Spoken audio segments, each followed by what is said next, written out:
पता नहीं मेरी बनाई हुई कॉफी पसंद भी आएगी देवरानी जी को कि नहीं। है नहीं भी आएगी तो दोबारा बना दूंगी उन्हीं से पूछकर कि कैसी कॉफी पीती हैं। वाह भाभी, आप तो फटाफट कॉफी बना कर ले आई। हाँ कॉफी तो बनाकर ले आई मैं, लेकिन देवरानी जी कहाँ चली गई? आपकी देवरानी कमरे में है। लाइए, मुझे दे दीजिए कॉफी, मैं दे देता हूँ उसे। अरे नहीं नहीं, मैं दे देती हूँ ना कमरे में। क्या हुआ? तुम्हारे लिए मैं चाय बना रही हूँ। मुझे पता है तुम्हें चाय पसंद है, तुम्हें कॉफी नहीं पसंद है। भाभी, आप सच में कितना ख्याल रखती हैं ना। अब तो मैं बड़ा भी हो गया हूँ, फिर भी आप एक छोटी चीजों का ख्याल रखती हैं। मैं किचन में जाकर खुद ही चाय ले लेता हूँ, ठीक है? ठीक है देवर जी। लीजिए देवरानी जी, बन गई आपकी कॉफी। थैंक यू भाभी। अरे देवरानी जी, आप मुझे भाभी क्यों बोलती हैं? आप मुझे दीदी बोला करिए, आप मेरी देवरानी हैं। ठीक है दीदी। आपने ये कैसे कॉफी बनाई है? इसमें आपने दूध डाला है क्या? हाँ, दूध की तो कॉफी बनती है, प्योर दूध की कॉफी है। फिर आपने इसमें तो शुगर भी डाला होगा। हाँ, बिना शुगर का कौन पीता है कॉफी? अरे भाभी, मैं ब्लैक कॉफी पीती हूँ, ऐसी कॉफी नहीं पीती मैं। ले जाइए इसको, मैं इसे नहीं पी सकती। Black coffee? ये कौन पीता है भाई? ये कौन सी कॉफी होती है? अरे सिर्फ पानी और कॉफी उबाल के लाना था, मैं वही वाली कॉफी पीती हूँ।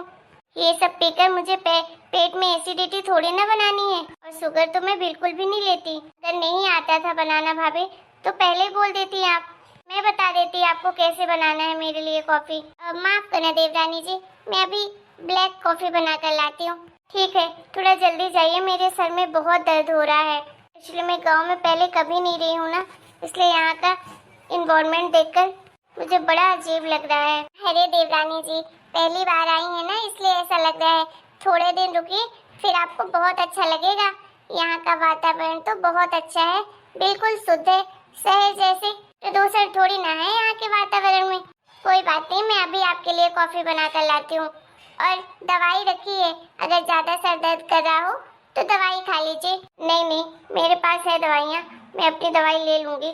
आप तो बस कॉफी बना कर लाइए। ठीक है, अभी लाती हूँ।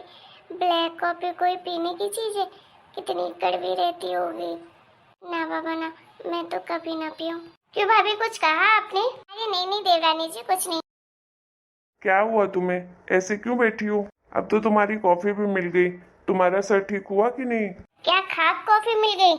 अरे तुम्हारी भाभी को इतना भी नहीं पता है क्या कि मेरे जैसे मेंटेन लड़की शुगर वाली और दूध वाली कॉफी कभी पीती होगी?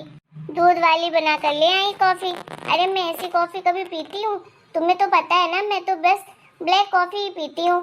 अरे तो भाभी, अंतर्यामी थोड़ी ना है कि उन्हें पता चलेगा। अगर तुम्हें ब्लैक कॉफी पीनी थी तो बोल देती, तो ब्लैक बना देती। हमारे यहाँ तो चाय कॉफी ही पीते हैं, ऐसे ब्लैक कॉफी ब्लैक टी नहीं पीते। लेकिन मैं पीती हूँ, और मैं ये सब एसिडिटी वाली चीजें नहीं पीती। अरे चाय में कितनी गैस बनती है पता है?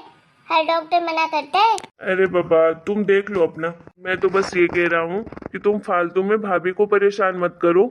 जो तुम्हें चाहिए तो जाकर खुद ही बना लो, किचन में सब कुछ अवेलेबल है। और जो ना हो तो मुझे बता देना, मैं ले आऊंगा मार्केट से, समझी? लेकिन फालतू में भाभी को मत परेशान करो। अब तुम्हारी पसंद के बारे में भाभी को थोड़ी ना पता है, इसलिए तुम अपने लिए खुद ही बना लो। आ गए ना तुम असली औकात में। गांव पहुंचते ही अपने असली रंग दिखाना शुरू कर दिए। तुम जानते हो ना कि मुझे खाना बनाना या कोई चीज बनाना नहीं आता है, तो मैं कैसे बनाऊंगी अपने लिए? जो भी बनाना होगा तो तुम बनाओगे या तो तुम्हारी भाभी बनाएंगी। वैसे भी मेरा यहाँ लगता है दम घुट रहा है। मुझे बिल्कुल अच्छा नहीं लग रहा है तुम्हारा ये गाँव। तुमने तो बोला था बहुत अच्छा लगेगा, तुम कभी गई नहीं हो इसलिए तुम्हें ऐसा लग रहा है। अब देखो मैं आ भी गई, फिर भी मुझे ये गाँव अच्छा नहीं लग रहा। अरे यार, तुम्हें कैसे ये गांव पसंद नहीं आ रहा है? इतना प्यारा तो गांव है, इस गांव के लोग इतने अच्छे हैं। और बाहर देखो कितनी हरियाली दिख रही है, हर तरफ शुद्ध हवा बहती है। अब क्या चाहिए इंसान को? चलो, मैं आज तुम्हें गांव का मार्केट घुमाने ले चलूंगा शाम को, और वहाँ के तुम्हें समोसे खिलाऊंगा, बहुत टेस्टी हैं। मैं जब दिल्ली में रहता हूँ ना, तो मैं अपने गांव के समोसे बहुत मिस करता हूँ, क्योंकि वो टेस्ट तो कहीं नहीं मिलता जो हमारे यहाँ के मुरली लाल की दुकान में मिलता है। हे भगवान, तुम्हारी चॉइस तो बड़ी ही अजीब है। अच्छा, तो फिर तुम भी तो मेरी चॉइस हो, तो क्या तुम भी अजीब हो? देखो मेरा दिमाग न खराब करो फालतू में, अभी मैं बिल्कुल भी मजाक के मूड में नहीं हूँ। चलो ठीक है, तुम्हें नहीं जाना तो मत जाओ, मैं खा कर आता हूँ समोसे। ठीक है जाओ। यार मेरा तो यहाँ एक दिन भी गुजारना मुश्किल है, ये लोग कैसे रह लेते हैं 12 महीने यहाँ पर। काजल, हाँ बोलो। अरे मैं ये कह रहा था कि थोड़ी बहुत तो मदद तुम भी करवा सकती हो ना भाभी की, तो थोड़ी हेल्प कर दिया करो किचन में। वो तो देखो खेत का भी देखती हैं, घर भी संभालती हैं और हमारी सेवा में, हमारी खातिरदारी में कोई कमी नहीं रखती हैं। तो थोड़ी मदद तो तुम भी कर सकती हो उनकी। हमें यहाँ पर पूरे पूरे 8 दिन हो गए हैं, थोड़ा बहुत तो तुम्हें भी आता होगा। अगर नहीं आता तो उनसे पूछ लिया करो, इसी बहाने थोड़ा काम भी सीख जाओगी तुम। तुम्हें मेरी एक बार बात कही हुई नहीं समझ में आती है क्या? मैंने कहा था ना कि मुझसे कुछ भी एक्सपेक्ट मत करना, और मैं यहाँ काम नहीं कर सकती हूँ और ना ही मुझे आता है। तुम्हें अपनी भाभी पर बहुत दया आ रही है ना, तो तुम ही जाकर कर दो उनकी हेल्प। ये तुम कैसी बातें कर रही हो? अरे मैं भी तो हेल्प करता हूँ ना, मैं भैया की हेल्प करता हूँ खेत में, तो तुम भाभी की मदद तो कर ही सकती हो घर में। और वैसे भी 2-4 दिन बाद तो हम वैसे भी वापस जाने वाले हैं, जितने दिन हो उतने दिन तो कर दो। मुझसे फालतू की पंचायतें मत करो। मैंने तुमको पहले ही बोला था कि यहाँ से चलो, मुझे बिल्कुल अच्छा नहीं लग रहा है, लेकिन तुम्हें जबरन मुझे यहाँ पर रखे हुए हो। तुम्हारी भाभी चाहे करे चाहे ना करे, मुझे कोई लेना देना नहीं है। हे भगवान, मैंने क्या सोचा था तो तुम क्या निकली।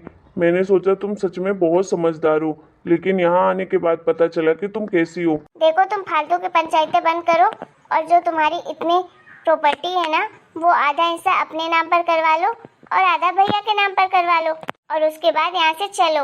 अब तुम्हारी शादी हो गई है तो इस घर का बंटवारा तो होगा ही। मैंने सुना है कि शादी के बाद 2 भाइयों का बंटवारा हो जाता है, आधा हिस्सा बड़े भाई को मिलता है, आधा हिस्सा छोटे भाई को मिलता है। तो तुम भी करवा लो, और अगली बार से जब हम यहाँ पर आएंगे तो अपने हिसाब से घर बनवाएंगे अपने लिए, जिस घर में मेरा दम ना घुटे, मैं अपने हिसाब से रह सकूं। इस घर में तो कोई भी चीज ऐसे न करो वैसे न करो, और यहाँ की लेडीजें आकर और दिमाग खराब करती हैं। ऐसे कपड़े हैं पहनती है, वैसे कपड़े पहनती है। अरे मुझे सब समझ में आता है। ये लोग मुझे पागल समझते हैं कि मैं कुछ सुनती नहीं हूँ। सब सुनती हूँ लेकिन बोलती नहीं हूँ, कि फालतू अगर एक बार बोल दूंगी तो बोलेंगे कि बड़ी तेज है। अरे यार, तो गांव के लोग ऐसे ही होते हैं। और तुमने ये बंटवारे का नाम कहाँ से सुना? हाँ, वैसे तो तुम्हें गांव की कोई चीजें पसंद नहीं आती है, ना ही कुछ पता रहता है, लेकिन इसके बारे में तुम्हें किसने बताया? बस ऐसे ही मुझे किसी ने कहा तो मैंने बोल दिया। वाह, और चीजें सीखने की बजाय उल्टी चीजें ही सीखना। कोई बंटवारा नहीं होता यहाँ पर, समझी ना? जो भी कुछ है मेरे भैया का है, और मैं उसमें एक फूटी कौड़ी नहीं लूंगा। जिसने भी तुम्हें ये ज्ञान दिया है ना, तो उसको बोल देना दोबारा आग लगाने की कोशिश ना करे, नहीं तो मुंह तोड़ दूंगा। क्यों? इतनी ज्यादा प्रॉपर्टी है तो क्यों नहीं लेंगे हम अपना हिस्सा यहाँ पर? चुप करो तुम। बढ़िया है प्रॉपर्टी में हिस्सा लेने वाली। ये मेरे भैया और भाभी का घर है और उनकी प्रॉपर्टी है। अरे उन्होंने जितना मेरे लिए किया है ना, उसका तो मैं हमेशा कर्जदार रहूंगा। खुद का घर बनाना है इनको। जो घर है पहले उसमें रहना सीखो, इंसानों के साथ कैसे रहते हैं। मुझे लग रहा है कि अब मुझे यहाँ से जाना चाहिए, नहीं तो तुम सच में मेरा घर तोड़ दोगी। क्या हुआ? तुम लोग इतनी जोर जोर से बातें क्यों कर रहे हो? किस बात में बहस कर रहे हो? अरे कुछ नहीं भाभी, किसने कहा कि हम बहस कर रहे हैं? हम तो बस डिस्कस कर रहे थे। किस बारे में डिस्कस कर रहे थे? अब यही कि अब हमें यहाँ पर 7-8 दिन हो गए हैं, अब वापस जाना चाहिए ना, क्योंकि ऑफिस की ज्यादा दिन की छुट्टी नहीं है। तो बस परसों मुझे यहाँ से निकलना है। अरे इतनी जल्दी? कुछ दिन और रुक जाते तो अच्छा रहता। तुम लोग यहाँ पर आए तो बहुत अच्छा लग रहा है। अब चले जाओगे तो फिर से हमारा वही रूटीन चालू हो जाएगा। कुछ दिन और रुक जाओ, ले लो ऑफिस से छुट्टी। नहीं भाभी, फिर आऊंगा छुट्टी लेकर गर्मी में। अभी जाने दो, अभी मत रोको। ठीक है देवरानी जी, देवर जी की तो ऑफिस है, आप तो रुक ही सकती हैं। आप रुक जाइए यहाँ पर थोड़े दिन और। नहीं नहीं भाभी, मैं यहाँ पर नहीं रुकूंगी, मुझे यहाँ पर बिल्कुल अच्छा नहीं लगता है। अच्छा ठीक है बाबा, जब देवर जी आएंगे तो फिर आना आप यहाँ पर। चलो ठीक है, तुम लोग की जैसी मर्जी। बता देना क्या क्या बनाना है ले जाने के लिए, मैं सब कुछ बना दूंगी। अरे नहीं भाभी, आप परेशान मत हो, वैसे भी इतने सारे काम रहते हैं, कुछ मत बनाओ। वैसे भी हम परसों जा रहे हैं, आज थोड़ी ना जा रहे हैं। अरे मैं कह रही थी, पास के गांव में बहुत बड़ा मेला लगा है, सब लोग जा रहे हैं, तो चलोगे क्या तुम लोग मेले में? मेले में जहाँ पर झूले रहते हैं और बहुत ज्यादा भीड़ रहती है वहाँ पर। हाँ हाँ वही देवरानी जी। नहीं नहीं, मैं तो नहीं जाऊंगी वहाँ। पता नहीं कैसे कैसे लोग आते हैं, मैंने देखा है वीडियो, कैसे लोग आते हैं। मैं तो जाऊंगा भाभी। ठीक है, कब चलना है आप बताइए। आज ही शाम को चलते हैं। देवरानी जी आप भी चलिए साथ में, बहुत मजा आएगा। हाँ काजल, चलो तो सही। एक बार देखोगी तो सच में तुम्हें बहुत अच्छा लगेगा। ठीक है चलो। आज तुम साड़ी पहनकर जाना मेले में, बहुत अच्छी लगती है तुम्हारे ऊपर साड़ी। मैं साड़ी ओड़ी नहीं पहनूंगी, मुझे साड़ी पहनना नहीं आता। अरे मैं पहना दूंगी तुम्हें साड़ी, मुझे बहुत अच्छे से आती है पहनानी। और सच में देवर जी कह रहे हैं बहुत अच्छी लगेगी तुम्हारे ऊपर साड़ी।